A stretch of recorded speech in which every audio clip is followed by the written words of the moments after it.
राज्य की सरकार चुनने का चुनाव है। तो इस वजह से थोड़ा सा बीजेपी का अरिथमेटिक उतना बुरा नहीं है जितना लगता है। वो निर्दलीय उम्मीदवार जो हैं वो वोट कांग्रेस का काटेंगे।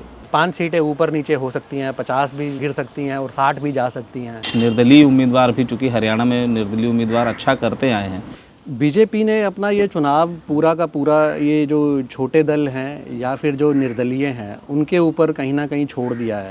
शायद बीजेपी को या भारतीय जनता पार्टी को हरियाणा की उतनी ज़रूरत नहीं है। वो यही नैरेटिव चल रहा है कि जी किसान भी खिलाफ हैं, तो वो आई थिंक कहीं ना कहीं अभी राज्य सरकार को ज़्यादा इस समय नुकसान पहुंचा रहा है। क्योंकि नमस्कार, TFI में आपका स्वागत है। आज इस चर्चा में अपन साथ में हैं, हमारे साथ अभिनव कात्याल जी हैं, सेफ्रोलॉजिस्ट हैं।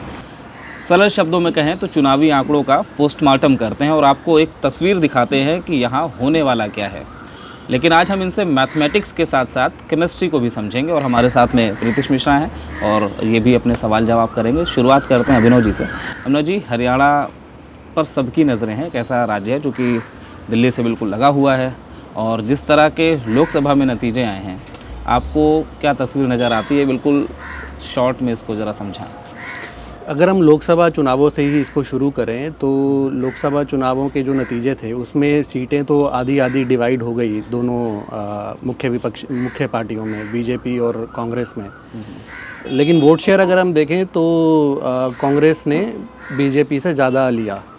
और जो इंडिया गठबंधन था जिसमें आम आदमी पार्टी भी एक सीट पे चुनाव लड़ रही थी, तो इनका जो गठबंधन था इसने तमिलनाडु के बाद सबसे ज़्यादा वोट शेयर इंडिया गठबंधन को अगर कहीं मिला तो वो हरियाणा में था। और अगर इसको दूसरे नज़रिए से भी देखें तो कांग्रेस ने बीजेपी को सिर्फ एक हिंदी राज्य में परास्त किया था जहाँ पे उसका वोट शेयर ज़्यादा था, वो हरियाणा ही था।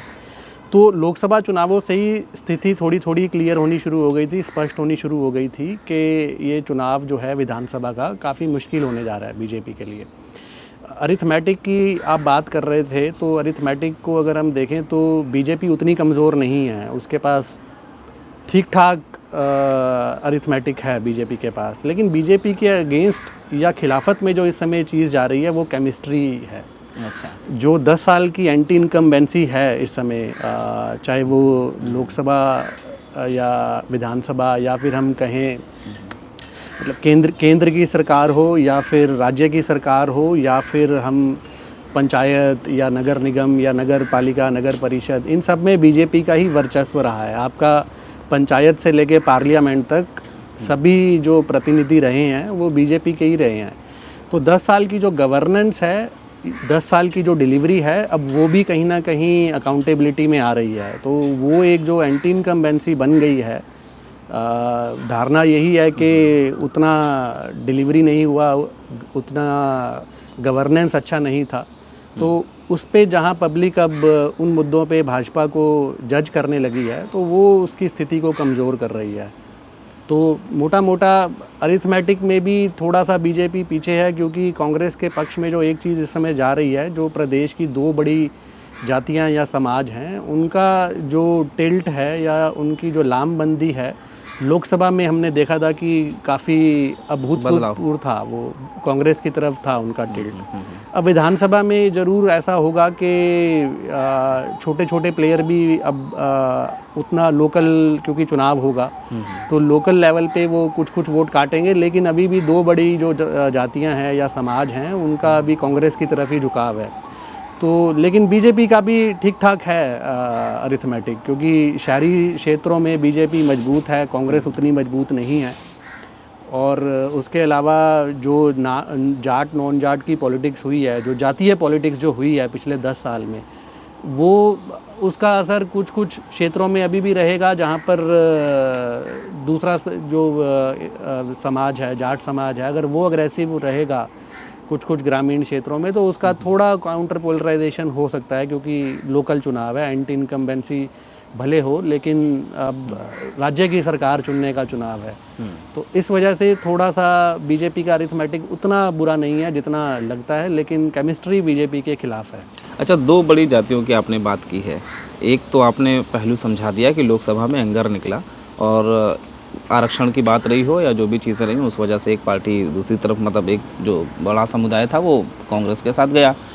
और जो दूसरा बड़ा ताकतवर वर्ग है प्रदेश का, उस बार अगर आप देखें तो उसके पोलराइज होने की कितनी संभावना आप देखते हैं आंकड़ों के लिहाज से? क्योंकि नंबर गेम के हिसाब से जैसा आप बता रहे थे, अगर चौटाला परिवार भी है, 2 पार्टियां वहाँ पे भी हैं, मजबूत पार्टियां हैं, कुछ निर्दलीय उम्मीदवार भी, चूँकि हरियाणा में निर्दलीय उम्मीदवार अच्छा करते आए हैं, वो भी हैं, तो क्या कुछ वहाँ पे बीजेपी के लिए संभावना बनती है? बीजेपी ने अपना ये चुनाव पूरा का पूरा ये जो छोटे दल हैं या फिर जो निर्दलीय हैं उनके ऊपर कहीं ना कहीं छोड़ दिया है। तो 90 सीटें हैं कुल, उसमें से बीजेपी ने इनको कुछ A, B, C कैटेगरी में बांटा हुआ है, जिसमें C कैटेगरी की सीटें ऐसी हैं जो उसको लगता है कि वो नहीं जीत सकती, चाहे कुछ भी कारण हो, एंटी इनकम्बेंसी हो या फिर जातिगत समीकरण उसके खिलाफ हैं।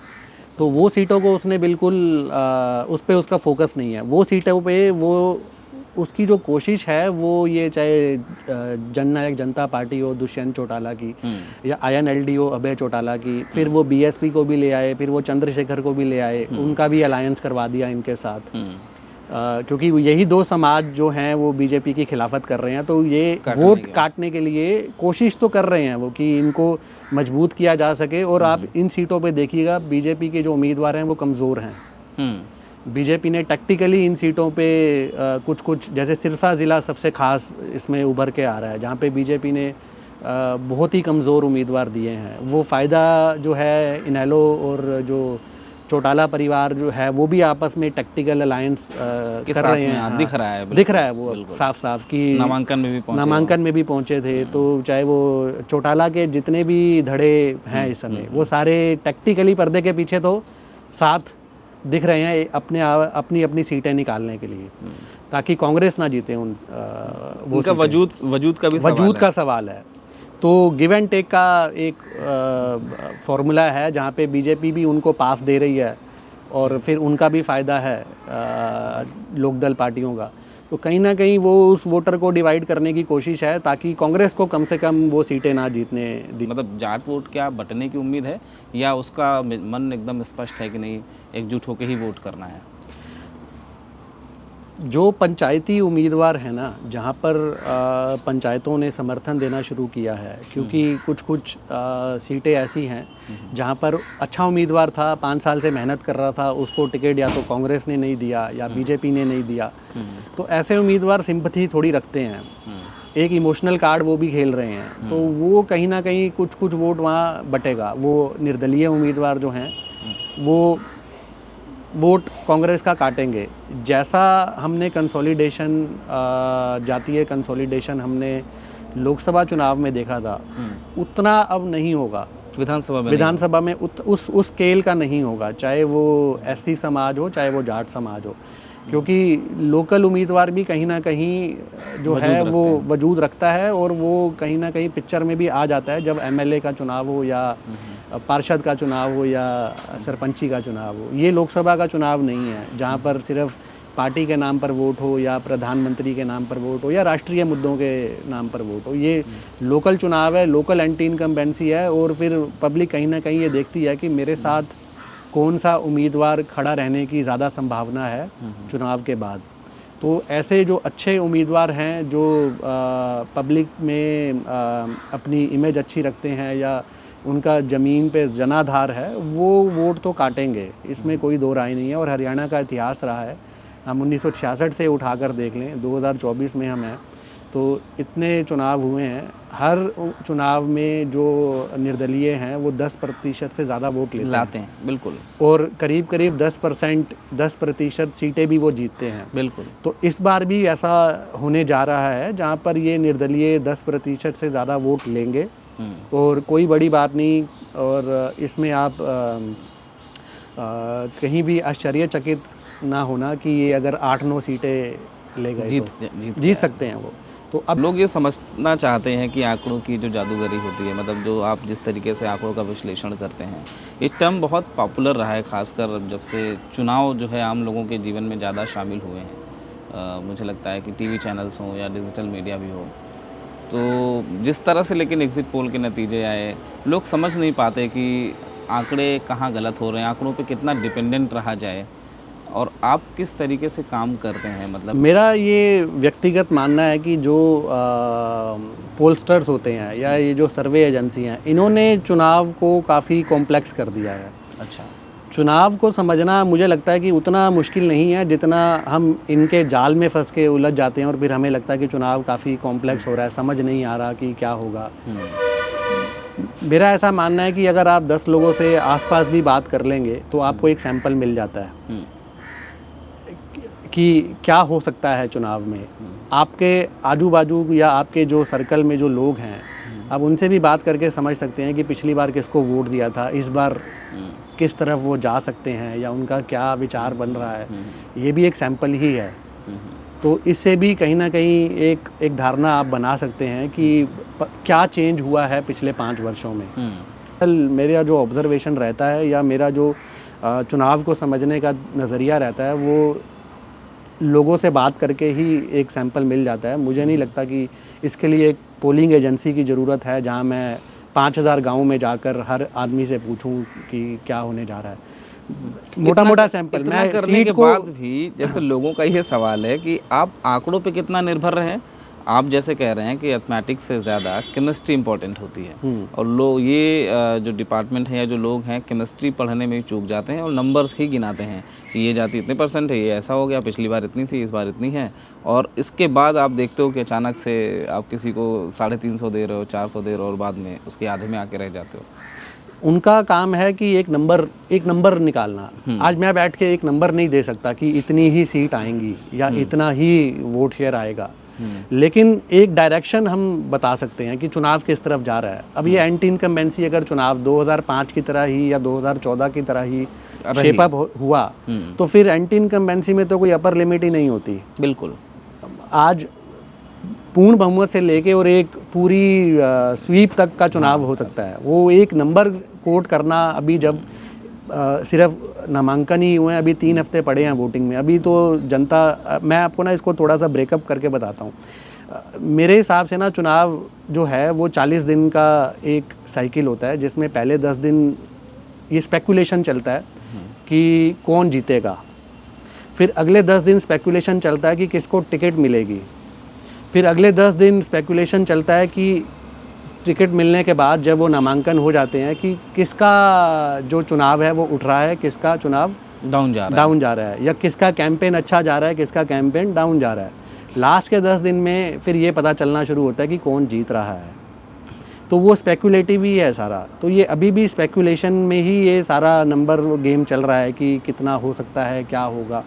मेरा ये मानना है कि जैसे जैसे अभी 10 दिन बाद ये स्थिति बिल्कुल साफ़ हो जाएगी, फिर हम सीट वाइज भी, सीटों पर भी बात कर सकते हैं कि कौन सी सीट, कौन सा कैंडिडेट जीत रहा है। आज की डेट में एक नंबर दे देना बहुत टिपिकल हाँ, मतलब वो पोलस्टर्स का काम है। वो जो जिनको ये नंबर गेम में टीवी चैनलों पर बैठकर ओपिनियन पोल देने हैं, उनके लिए ये नंबर गेम है कि कितना वोट शेयर, कितना सीट। आज मुझे लगता है डायरेक्शन ज़्यादा इम्पोर्टेंट है। नहीं, इसमें एक बाकायदा इसको एक ट्रॉफी की तरह, अचीवमेंट की तरह पेश भी किया जाता है। मैंने पिछली बार ये नंबर दिया था, देखिए बिल्कुल सही साबित हो गया। ये दिया था मैंने, देखो इसके इतना करीब रहा। तो वो अवार्ड की तरीके से लेके चलते हैं। पब्लिक के नज़रिए से देखें, वोटर के नज़रिए से देखें या ऑडियंस के नज़रिए से देखें तो नंबर ही मैटर करते हैं। तो नंबर भी ज़रूरी हैं, नंबर पे ही सारा चुनाव चलता है और जो नतीजे आते हैं वो भी नंबर गेम ही है। तो वो नंबर गेम लास्ट के 10 दिन में जो है वो ज़्यादा समझ में आना या क्लियर होना शुरू होता है उचित तरीके से, क्योंकि फिर पब्लिक जो है वो कैंडिडेट को भी परख चुकी होती है तब तक, और एक डिसीजन मेकिंग का टाइम आ जाता है जहाँ पर जो फ्लोटिंग वोटर है या फिर जो भी अनडिसाइडेड वोटर है वो भी मन बनाना शुरू कर देता है कि मैं किसकी तरफ अपना जो उसका झुकाव समझ में आने लग जाता है। तो वो भी एक फ्लो में जाता है, वो भी ये वहाँ पे मन बनाता है कि ये चुनाव जीत रहा है तो मैं जीतने वाले के साथ खड़ा हो जाऊंगा, इसी के साथ खड़ा हूँगा। तो वो लास्ट के 10 दिन का रहता है। आज की स्थिति में भी चुनाव जो है ठीक है, वो एंटी इनकम्बेंसी दिख रही है, डायरेक्शन चुनाव की दिख रही है। अगर ये चुनाव कोई पार्टी जीत सकती है तो सिर्फ कांग्रेस है, बीजेपी ये चुनाव नहीं जीत सकती। यहाँ बीजेपी की कोशिश ये है कि कांग्रेस को जीतने से रोका जा सके, ताकि तो बाद में संभावनाएं बची रहें। हाँ, लेकिन आज की स्थिति में नंबर गेम पे हम बाद में आ सकते हैं अगर आपको समझना है तो। पर हाँ, मतलब आंकड़े भी ज़रूरी हैं, लेकिन मेरे को लगता है कि डायरेक्शन भी कहीं ना कहीं ज़्यादा ज़रूरी है। उसमें आप बेहतर तरीके से नंबर को एंटीसिपेट कर सकते हो और लास्ट के 10 दिन में प्रेडिक्ट कर सकते हो। चलिए, अब प्रीतिश के पास कमान है। जैसा हमने अभी बात की, चर्चा हुई हमारी, आज हम 2024 में, बट इसकी शुरुआत 1966 में हुई थी, जब पंजाब से अलग होकर हरियाणा एक नया स्टेट बना था। तो तब से लेके आज तक जो भी समीकरण बैठे हैं, जैसी स्थितियां बनी हैं, जैसे हम उस मुकाम पे थे और आज यहाँ हैं, तो आप इस पे एक ब्रीफ ओवरव्यू अगर हमारे ऑडियंस को, व्यूअर्स को देना चाहें तो। देखिए, अगर हम इतिहास पे जाएं हरियाणा के चुनावों के, तो 1966 से अगर हम इसको देखना शुरू करें तो इंस्टेबिलिटी थी पहले 2 साल 1966 और 67 में, जहाँ पे सरकारें गिर जाती थी और मुख्यमंत्री भी उतने मजबूत नहीं थे कि वो सरकारों को चला सकें। कौन थे उस वक्त के मुख्यमंत्री? हरियाणा के पहले मुख्यमंत्री थे भगवत दयाल शर्मा और दूसरे मुख्यमंत्री थे राव बीरेंद्र सिंह। ये थे तो इनका जो राजनीति जो इन्होंने शुरू की थी वो कांग्रेस से ही शुरू की थी। उस समय कांग्रेस ही एक मजबूत पार्टी थी देश में। तो फिर राव बीरेंद्र सिंह ने ही बगावत करके कांग्रेस से अलग होकर अपनी एक पार्टी बनाई और उन्होंने ही वो कांग्रेस की सरकार को गिराया। फिर 1968 से जब बंसीलाल जी का दौर शुरू हुआ, जहाँ पर कांग्रेस पूर्ण बहुमत में आई, और फिर जब बंसीलाल जी को मुख्यमंत्री बनाया, हम उसके इतिहास पे भी जा सकते हैं कि कैसे वो मुख्यमंत्री बने, लेकिन मोटा मोटा अगर हम समझे तो बंसीलाल जी के काल से ये एक स्टेबिलिटी का दौर शुरू हुआ, जहाँ पर एक सरकार ने अपना पूरा कार्यकाल पूर्ण रूप से 5 साल निभाया। और उसके बाद में उन्होंने कुछ मूलभूत सुविधाओं पे काम किया, जैसे बिजली, सड़क, पानी थी। तो ये जो हम ऐसे मूलभूत या सिविक अमेनिटीज़ की हम बात करते हैं, ये उन्होंने 1970 में ही डिलीवर कर दिया था। हर गांव में सड़क, हर गांव में बिजली, हर गांव में पानी। तो वो एक उनका शासन लंबा था। फिर वो केंद्र की राजनीति में आए तो फिर देवीलाल और भजनलाल जी का युग शुरू हो गया। तो राजनीति जो है हरियाणा की 1990-2000 तक इन्हीं 3 परिवारों के इर्द गिर्द घूमती रही, जहां ये बदल बदल कर मुख्यमंत्री बनते रहे। कभी केंद्र की राजनीति में चले गए, कभी वापस राज्य की राजनीति में आ गए, लेकिन 3 चेहरे जिन्होंने पूरा 35 साल हरियाणा की राजनीति को काबू किया, वो देवीलाल परिवार था, भजनलाल परिवार था और बंसीलाल परिवार था। तीनों लाल थे। तो परिवारवाद ने भी वहीं से जन्म लिया और हावी हुआ हरियाणा की राजनीति में, जैसे देश के दूसरे राज्यों में भी हुआ, लेकिन हरियाणा में भी काफ़ी लंबा दौर चला परिवारवाद का, जहाँ पर देवीलाल जी ने फिर अपने बेटे को मुख्यमंत्री बना दिया, भजनलाल जी अपने बेटों को सांसद और विधायक बनाते रहे, फिर बंसीलाल जी भी अपने बेटे को कमान दे के रखी उन्होंने, वो भी विधायक सांसद बनते रहे और बंसीलाल जी की सरकारों को कंट्रोल भी करते रहे। तो ये एक ऐसा युग था जहाँ पर बंसीलाल जी ने ग्रामीण क्षेत्रों में काम किया, भजनलाल जी ने अर्बन जो शहरी जो क्षेत्र थे उनके विकास पर काम किया, थोड़ा इंडस्ट्रियलाइजेशन पे काम किया। तो हरियाणा को विकसित करने में सबका अपना अपना कहीं ना कहीं योगदान था। फिर भूपेंद्र हुड्डा आए तो वो भी परिवारवाद की राजनीति से उन्होंने भी परहेज नहीं किया, उन्होंने भी अपने बेटे को आते ही सांसद बनाया और अपनी जो रोहतक लोकसभा जहाँ से वो जीतते रहे थे वहाँ से उन्होंने कमान उनको दे दी, और फिर उन्होंने भी उसी तरह की राजनीति को आगे बढ़ाया जो राजनीति उनके पुराने जो मुख्यमंत्री थे, चाहे वो बंसीलाल हों, चाहे वो देवीलाल हों, चाहे वो भजनलाल हों, उसी तरह की राजनीति को उन्होंने आगे बढ़ाया, जहाँ पर अपनों का भी विकास हो और राज्य का भी ठीक है। वो जो आधारभूत जो मूलभूत ढांचे थे, वो समय के साथ जो मेट्रो की ज़रूरत थी या रेलवे का उन्होंने एक्सपेंशन किया, तो वो उनका अपना योगदान था। फिर उसके बाद में जब एंटी इनकम्बेंसी उनके खिलाफ हुई और जब मोदी जी का युग शुरू हुआ, तो मोदी जी के युग से हरियाणा के वोटर को भी एक होप दिखा, एक ऑप्टिमिज़म था। और जो हम क्षेत्रवाद या किसी यूँ कहें परिवारवाद की राजनीति जिससे हरियाणा भी कुछ बोर हो रहा था, तो उस युग से जब बाहर निकले तो मोदी जी ने एक वो होप दिया। तो वो मोदी जी के साथ हरियाणा 10 साल चला, तो उनके नाम पर 10 साल हरियाणा में बीजेपी ने सरकार चलाई और फिर इनका अपना योगदान है। इन सरकारी नौकरी में ये बोलते हैं कि हमने बिना पर्ची बिना खर्ची के जो है नौकरियां दी हैं, मेरिट पर दी हैं। ठीक है, कुछ हद तक ठीक भी है और कुछ कोटा भी दिया है। वो ख़ास तौर पे ग्रुप डी और सी की नौकरियों में ज़्यादा था, ए और बी में वैसा ही चला जैसे पहले चलता आ रहा था। तो ठीक है, मतलब सब सरकारों ने अपना अपना योगदान दिया है और 10-10 साल लगभग, चाहे वो भूपेंद्र हुड्डा हो, बंसी लाल हो, भजन लाल हो, अब बीजेपी हो, सबको 10-10 साल का मौका, हाँ जल्दबाजी नहीं की, सब 10-10 साल का कार्यकाल सबको मिला है। हालांकि सरकारें रिपीट नहीं हुई, भजन लाल जी की और बंसी लाल जी की, उनको अलग अलग उनके जो दोबारा आकर उनके 10-12 साल का जो उनका राजनीति थी या उन्होंने जो मुख्यमंत्री का काल था उन्होंने पूरा किया। पर हाँ, हरियाणा को विकसित करने में सभी पार्टियों का कुछ ना कुछ अपना अपना या सब नेताओं का अपना अपना। हरियाणा को विकसित मैं मानता तो हूँ, ऐसा नहीं है कि पिछड़ा हुआ राज्य है, लेकिन हाँ ये ज़रूर है कि पिछले 8-10 साल में या ख़ास तौर पे पिछले 4 साल जो मुझे ऐसा लगता है कोविड पीरियड के बाद वो गति नहीं पकड़ी जो गति दूसरे राज्यों ने पकड़ी। और कहीं ना कहीं मुझे ऐसा लगता है कि वही एक कारण है जो बीजेपी आज इस कमज़ोर स्थिति में आ गई है कि जहाँ पर डिलीवरी और गवर्नेंस के नाम पर या लॉ एंड ऑर्डर के नाम पर भी अब काफ़ी सवाल या प्रश्न चिन्ह लग चुके हैं। तो एक जातिवाद की राजनीति भी हुई, फिर आंदोलन भी हुए और फिर हमने देखा है कि शायद कहीं ना कहीं जो उद्योग हैं उन्होंने भी उतनी दिलचस्पी नहीं दिखाई, क्योंकि जिस तरह के यहाँ हालात बने रहे, जहाँ पर कानून व्यवस्था ही संदेह के घेरे में आ जाएगी तो वहाँ पर उतना आसान नहीं रहेगा एक ब्रांडिंग करना एक स्टेट की या एक राज्य की।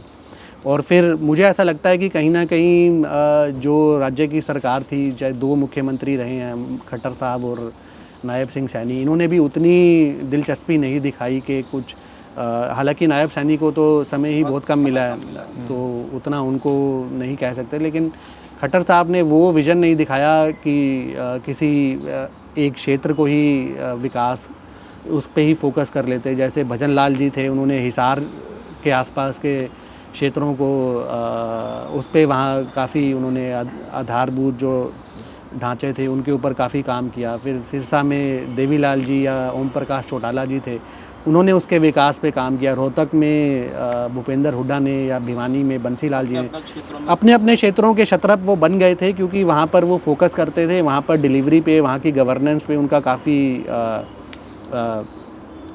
फोकस रहता था। खट्टर साहब कहीं ना कहीं मुझे लगता है कि वो उलझे रहे और वो उतने इंडिपेंडेंट मुख्यमंत्री कभी लगे नहीं जितनी इंडिपेंडेंट मुख्यमंत्री पुराने थे या जो मजबूती से जो सरकारें चलाते थे और हरियाणा के हितों को आगे रखते थे। वो पब्लिक में एक ये धारणा बन गई है कि खट्टर साहब ने कहीं ना कहीं हरियाणा के जो हित थे उनको गिरवी रख दिया, या जो बीजेपी की या भारतीय जनता पार्टी की जो राष्ट्रीय जो नीति है या जो राष्ट्रीय जो उसकी अप्रोच है वो कहीं ना कहीं उसके साथ वो ज़्यादा उनका जुड़ाव रहा। हरियाणा के हितों को उन्होंने कहीं ना कहीं साइडलाइन किया और जो ये मुद्दे इसी वजह से काफ़ी प्रभावी हो गए, जहाँ पर हमने आंदोलन ही आंदोलन देखे। इसका कोई रेजोल्यूशन का उन्होंने कोई उतना इसके ऊपर कोई उन्होंने फोकस नहीं किया। अगर वो इन सारे जो हालात बने हुए थे हरियाणा में, अगर वो इनके ऊपर पब्लिक के साथ जाकर या कनेक्ट बनाकर इसका समाधान ढूंढने की कोशिश करते, शायद बीजेपी आज बेहतर स्थिति में होती।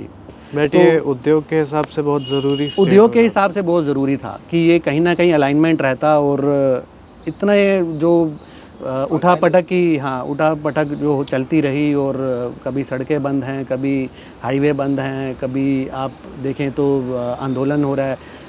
इस सरकार के खिलाफ जो 4 वर्ग इस समय मुखर हैं, वो एक किसान वर्ग है, एक खिलाड़ी का एक वर्ग है, बहुत छोटा वर्ग है लेकिन परसेप्शन बिल्डिंग में बहुत आगे है। देखिए मेरा ऐसा मानना है कि सरकार कोई भी हो, आंदोलन तो उसे झेलने पड़ते हैं। अब वो चाहे प्रेरित हों, चाहे वो स्वतः खुद से उठे हुए आंदोलन हो, तो सरकारों का काम यही रहता है कि क्योंकि डेमोक्रेसी में सरकारें नहीं जीतती, डेमोक्रेसी में जनता ही जीतती है। तो अगर आप इसको नाक की लड़ाई बना देंगे और इसमें आप ये कोशिश करेंगे कि ये सरकार को जीतना है या जनता को जीतना है, तो वो मुझे लगता है फिर समाधान नहीं होगा उसमें। आपको बीच का रास्ता हमेशा निकालना होता है, चाहे कोई भी आंदोलन हो। आई थिंक बीच का रास्ता निकालने में जो राज्य सरकार थी ख़ास तौर पे वो विफल हो गई। तो उस वजह से अब ये एंटी इनकम्बेंसी जो है वो बीजेपी को झेलनी पड़ रही है। जैसे ये 10 सालों में आपने गिनाए कि ये सारे जो कारण थे उसके वजह से जो अभी एंटी इनकम्बेंसी बनी है वो अभी दिखाई दे रही है। बट इन 10 सालों में जो कुछ काम भाजपा सरकार ने किए हैं उनमें से जो आप बता सके कि हाँ, या वो बता सके कि हाँ हमने किए हैं, और जो दिखा सके जनता को, उनमें आप क्या देखते हैं? देखिए, मेरा एक मानना है कि लाभार्थी तो इन्होंने बनाए हैं, इसमें कोई दो राय नहीं। डीबीटी का खास तौर पे डीबीटी का रोल रहा है, हाँ, तो वो एक ठीक ठाक उसमें कार्य हुआ। उनके जो नीतियां थी मोदी सरकार की या राज्य सरकार भी अपने स्तर पर जो भी कल्याणकारी या वेलफेयर स्कीम्स को लेके आई, उनका एग्जीक्यूशन ठीक ही रहा, कोई उतना बुरा नहीं था। तो वो एक लाभार्थी वर्ग क्रिएट हुआ इनका। फिर नौकरी में ज़रूर नैरेटिव तो है, परसेप्शन तो है कि हाँ, जो ग्रुप डी या सी की नौकरियां थी उनमें ठीक ठाक मेरिट पे नौकरियां मिली हैं और उसके भी लाभार्थी हैं। उसमें भी आप हर गांव में अगर चले जाएंगे तो आपको दो तीन ऐसे लोग मिल जाएंगे जो ये बोलेंगे कि हाँ, मेरे घर में नौकरी मिली है या मेरे पड़ोस में किसी बच्चे को नौकरी मिली है। तो वो ये दो ही ऐसे दमदार पहलू हैं। और एक पहलू जो मुझे लगता है कि बीजेपी सरकार या राज्य सरकार का अच्छा कार्य रहा, वो था टेलों तक पानी पहुंचाना। जो कुछ 3-4 ज़िले जो राजस्थान के बॉर्डर पर लगते थे, जहां पर पीने के पानी की भी थोड़ी समस्या थी, कभी कभी साफ़ पानी नहीं आता था या फिर जो पानी की मात्रा ही कम थी जहां पर, तो उन गांवों के अंतिम छोर तक जो पानी पहुंचाया है 3-4 ज़िलों में, वो मुझे लगता है कि एक अच्छा प्रयास था और ये इसमें राज्य सरकार को सफलता भी हासिल हुई है। और वही एक ऐसा क्षेत्र है जो आज भी बीजेपी के साथ खड़ा हुआ है, जहां पर बीजेपी शायद कांग्रेस से बेहतर स्थिति या मजबूत दिख रही है। बस एक चीज़, देवीलाल जी का जो वोटर था वो जाट परसेंटेज कितना है हरियाणा में? जाट परसेंटेज, देखो डेमोग्राफी ना बदल रही है हरियाणा की, और माइग्रेशन तो देश के हर राज्य में अब होता है, इससे हम अब आंखें छुपा नहीं सकते।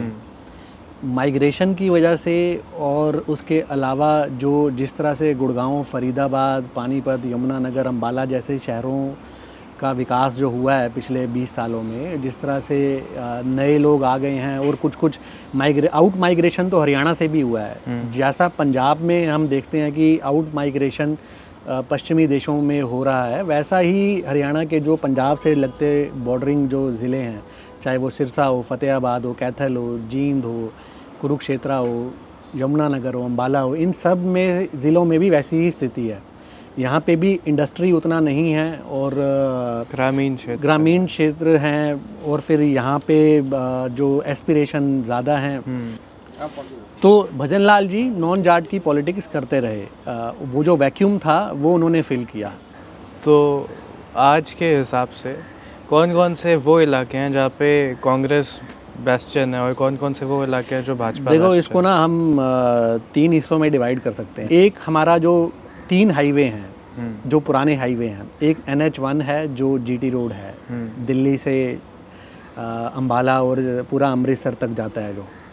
तो जो दिल्ली से अम्बाला की बेल्ट है वो ट्रेडिशनली बीजेपी को फेवर करती आई है पुराने ज़माने से। जो हम 20 शहरी सीटों की बात करते थे उनमें पंजाबी बहुल बेल्ट है ये। तो जो पुराने समय से बीजेपी जो अच्छा करती आई है, जो शहरी क्षेत्रों में बीजेपी 2-4 सीट जीतती थी, वो एक क्षेत्र ये है उसमें। तो इस क्षेत्र की जो करीब 25-30 सीटें हैं, ये आधी बढ़ती हुई दिख रही हैं, जिसमें शहरी सीटें बीजेपी जीत सकती है और ग्रामीण या सेमी अर्बन सीटें हैं, वहाँ पर कांग्रेस का झुकाव या कांग्रेस की तरफ झुकाव ज़्यादा है वोटरों का। एक हाईवे है हमारा दिल्ली से गुड़गांव और जयपुर तक जो जाता है, ये अहिरवाल का क्षेत्र जो शुरू होता है, यहाँ पर बीजेपी मजबूत है। यहाँ पर एक तो जाट आबादी बहुत सीमित है और उसके अलावा जो डेमोग्राफी है वो काफ़ी सूटेड है बीजेपी के लिए, क्योंकि ओबीसी बहुल इलाका है ये।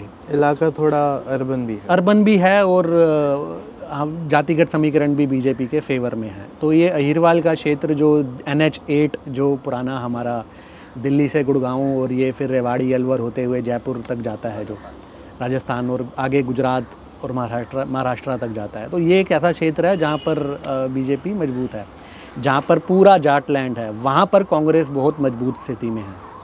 इस पूरे क्षेत्र की कुछ 40 सीटें हैं जहाँ पर आज की स्थिति में लगता है कि कांग्रेस बहुत 25 से 30 सीटें शायद जीत सकती है। बीजेपी की 3 या 4 सीट मुझे इस इलाके में, या 5 सीट ज़्यादा से ज़्यादा आती हुई दिख रही हैं। ये एक ऐसी बेल्ट है इस हाईवे की जहाँ पर बीजेपी काफ़ी कमज़ोर है, और बीजेपी ने ये अपना चुनाव जो है ये इंडिपेंडेंट्स और इनेलो और जो दूसरी पार्टियां हैं, छोटे दल हैं या पुराना लोक दल है, उन पर छोड़ दिया है। तो जैसे हमने अभी ये बात की कि कौन कहाँ मजबूत है, तो इससे मोटा मोटा ये आकलन हमें लगता है कि जो अर्बन राज्य हैं या जो क्षेत्र हैं वहाँ पे भाजपा मजबूत है। तो इन 10 सालों के गवर्नेंस में भाजपा ने अर्बनाइजेशन, इंडस्ट्रियलाइजेशन, इन सारे मुद्दों पे उतना फोकस नहीं किया, जबकि ये सारे मुद्दे उन्हें हमें लगता है कि बेनिफिट देते आज के चुनावों में। तो उस पर क्या मानना है आपका, क्यों नहीं हुआ ऐसा? देखिए, मेरा मानना है कि अर्बन इंफ्रा पे कोई काम हुआ नहीं है, और जो मुख्यमंत्री थे 9.5 साल तक, आज वही अर्बन डेवलपमेंट मिनिस्ट्री पूरे देश की अब उनके पास है। तो मुझे ऐसा लगता है कि उनके पास कोई अर्बन इंफ्रा को लेके कोई विज़न नहीं था। ये एक कड़वी सच्चाई है शायद, जो हमें सुननी पड़ सकती है। भाजपा के भी जो समर्थक हैं शायद उनको अच्छी नहीं लगे, लेकिन ये कड़वी सच्चाई है कि जहाँ पर अर्बन इंफ्रा पे काम नहीं हुआ। आज आप किसी भी शहर का, जो हरियाणा के जो प्रमुख शहर हैं, गुड़गांव, फरीदाबाद, आप इन शहरों में भी अगर आप जाकर देखेंगे तो सड़कों की हालात ऐसे हैं जैसे मुझे लगता है कि शायद सब सहारन जो क्षेत्र हैं उनसे भी ख़राब हालत है इस समय। इतने ये हम दिल्ली NCR की बात कर रहे हैं। हाँ, आपने बिल्कुल सही बोला कि ज़मीनों की और प्रॉपर्टी के तो दाम बढ़ते चले जा रहे हैं, लेकिन इंसानी ज़िंदगी के दाम कम होते जा रहे हैं। तो अर्बन इंफ्रा पे तो हम 2 घंटे भी अगर हम बात करेंगे तो शायद कम पड़ जाएगा। सीवेज, सैनिटेशन, इनमें इतना जमकर घोटाला है। आप किसी भी शहर का सैनिटेशन या वेस्ट मैनेजमेंट की बात कर लीजिए, हर शहर में, हर तहसील में घोटाला हुआ है इसमें। जल्दी से मैं आपसे ये समझना चाहता हूँ, कुछ जो हॉट सीट्स हैं उन पर क्या आपको नज़र में आ रहा है? पहली सीट है जुलाना, जहाँ से विनेश फोगाट चुनाव लड़ रही हैं। कविता दलाल जो कि वो रसलर हैं, वो चुनाव लड़ रही हैं। और बीजेपी ने भी एक ऐसे कैंडिडेट को टिकट दिया है जो काफ़ी युवा हैं और पायलट रहे हैं, और उन्होंने एक नौकरी छोड़ के आके राजनीति शुरू की है। तो आपको क्या दिखता है यहाँ पे, कोई करिश्मा वाली चीज़ें हैं क्या? विनेश फोगाट को वो करिश्मा काम करेगा? कविता दलाल के अपने दम पर वोट लाने में कामयाब रहेंगी? जुलाना की क्या तस्वीर देखते? मुझे ऐसा लगता है कि जुलाना सीट पर विनेश फोगाट जीत जाएंगी। अब मार्जिन क्या होगा मैं इस पर अभी नहीं कह सकता। पहले तो लग रहा था कि बहुत बड़े मार्जिन से जीतेंगी, लेकिन अभी जो परिस्थितियां बन रही हैं, संजय लाठर जो हैं मजबूत उम्मीदवार हैं, और उन्होंने ज़मीन पर 5 साल काम किया है, उनका जनाधार है, तो वो इनेलो की टिकट पर टक्कर देते दिख रहे हैं। बीजेपी ने उनको टिकट नहीं दिया और उनको किसी तरह लोकदल में शिफ्ट कराया है, क्योंकि वो उसके सिंबल पर ज़्यादा उसके चांसेस हैं जीतने के। तो वो एक आमने सामने की टक्कर इन दोनों में रह सकती है, विनेश फोगाट और वजह विनेश फोगाट है या वजह जातिगत समीकरण और वजह कांग्रेस के सेंटिमेंट दोनों हैं? वजह तीनों भी कह सकते हैं फिर आप।